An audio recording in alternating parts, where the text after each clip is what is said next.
When you're invested in a crowdfunding campaign, it can be difficult to deal with delays, increased costs, or any other disappointments. After all, you're eagerly awaiting the delivery of a game that has set you back a small fortune. CMON has faced criticism for not always meeting the expectations of their loyal backers. Issues like inconsistent communication and high shipping costs have left some gamers disheartened. Nevertheless, despite these challenges, CMON continues to stand strong. There are numerous strong negative opinions directed at CMON, and at 1D6 we also voiced our concerns about the company when we were let down. Perhaps we reacted too strongly at the time. In this video we aim to approach the topic from CMON's perspective. Does the company genuinely disregard its backers, or is there more to the situation than meets the eye? Let's explore in this video.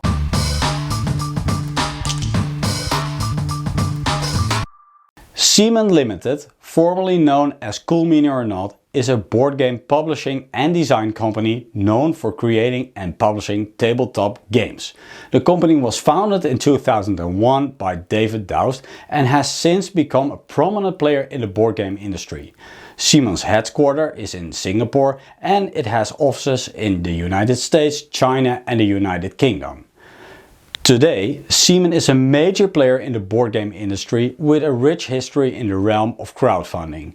From the 6th of April 2012 to the 27th of March 2023, CMON conducted an astounding 56 Kickstarter campaigns, amassing an impressive $105 million.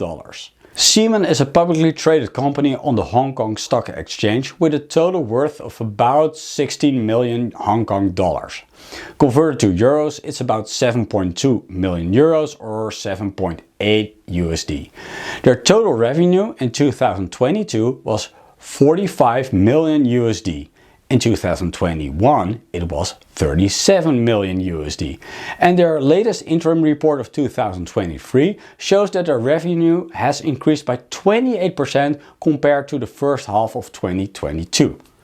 Revenue is great, but it is profit that makes the world go round. In 2022, CMON's net profit was a meager 1.1% with 511,303 USD.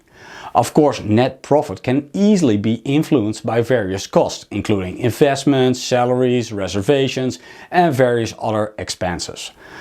These can be manipulated to show a marginal profit in order to avoid certain taxes and/or the payment of dividends.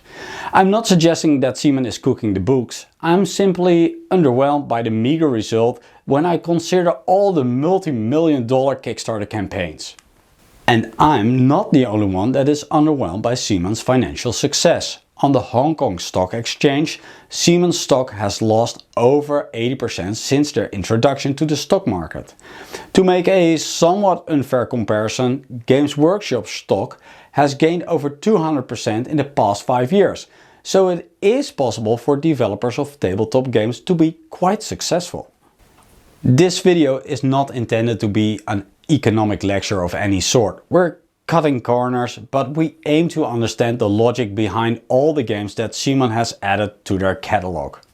CMON is in the business to make a profit and to satisfy its stakeholders. As a result, good entrepreneurship sometimes comes with the expense of creativity. Please take a moment to consider which CMON title was the most successful. A few moments later. Did you make up your mind? Well, if you need more time, you should pause the video. I'm trying to keep this video under 10 minutes long. The most successful title based on Kickstarter funding was Marvel Zombies. It raised over 9 million USD. And overall, Zombicide is the most successful CMON franchise. No wonder that CMON has launched over 10 Zombicide campaigns on Kickstarter. And I'm not even taking the spin-off Massive Darkness into account.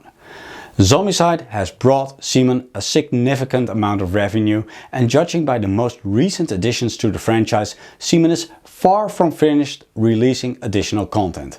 We can blame CMON for exploiting Zombicide, but we can also consider it to be a good thing that CMON is still bringing new content for a still very popular game.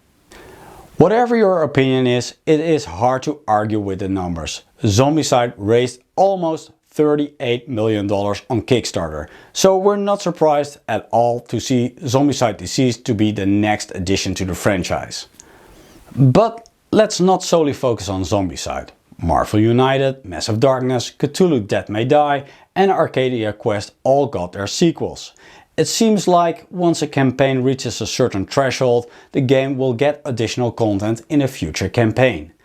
CMON keeps the franchise alive by releasing new content, earning a bit of money without having to invest in a completely new IP. It appears to be a valid way of conducting business to us. But in the long run, CMON will need to continue investing in entirely new games. In the best case scenario, they create a new commercially successful game that can have multiple future expansions. And it is understandable that CMON tries to minimize risk by bringing games that already have a large fanbase. Franchises like Cyberpunk 2077, Metal Gear Solid or Dune War of Arrakis will certainly attract a large audience. With some exceptions, non-franchise games, like Mordred for instance, tend to be less successful. As mentioned in the introduction, we have encountered our fair share of issues with CMON at 1D6.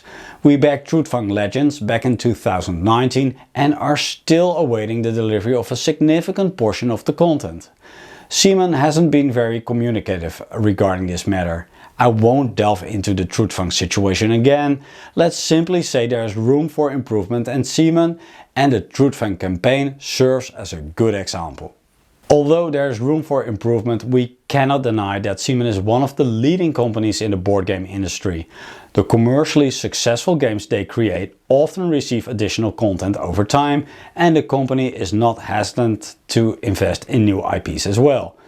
Most of their games are of decent quality, and it's undeniable that CMON consistently captures our attention with each new campaign they launch on Kickstarter. And we must admit that once we're committed to a campaign, we're unable to withstand the temptation to purchase the additional content that CMON introduces during the campaign. CMON has elevated FOMO to an art form at the expense of many backers and their wallets. They employ the same tactic repeatedly, but heck, it still works. Nonetheless, it can be quite vexing. In the end, we might have a love-hate relationship with CMON, but we believe the company is moving in the right direction. If CMON improves its communication and starts to value its customers more, there is a fair chance that CMON could become the fan-favorite board game publisher it once was.